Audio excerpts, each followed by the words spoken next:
Salam olsun hər birinizin üzərinizə. Mən Gədəbəy rayon sakini Yusifova Ülviyə. Bu mənim qızım Qurbanova Aytəndir. 10 yaşı var.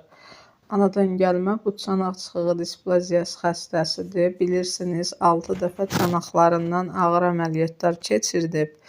Hazırda da sol çanağında implant var. Gördüyünüz kimi bax. Bu da onun dünən çəkdirdiyimiz rentgenidir. O gördüyünüz implant şuruplarla bağlanan təcili olaraq çanağından çıxarılmalıdır. Həkimimiz də Vüsal İsmailovdur. Baku Medikal Plazanın 28 filialında.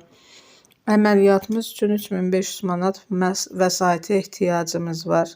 Özümüz Bakı şəhəri Vüsan kəndində kirayə qalırıq. Maddi cəhətdən vəziyyətimiz çox pisdir.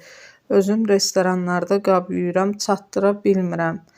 Əziz xalqım, əziz insanlar, xahiş edirəm, bacardığınız qədər mənim balama kömək edin. Vəziyyəti çox pisdir. Bu implant onu artıq incidir, sümüyü inkişaf eləməyə qoymur.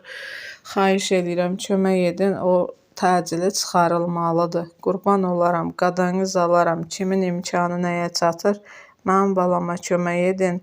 Bu yataqdan ayağa qalxıb, o da yaşlıları kimi məktəbinə gedə bilsin. Xahiş edirəm, balamın sağlamlığına qovuşmağında bizə kömək edin. Çox sağ olun, Allah hər birinizdən razı olsun.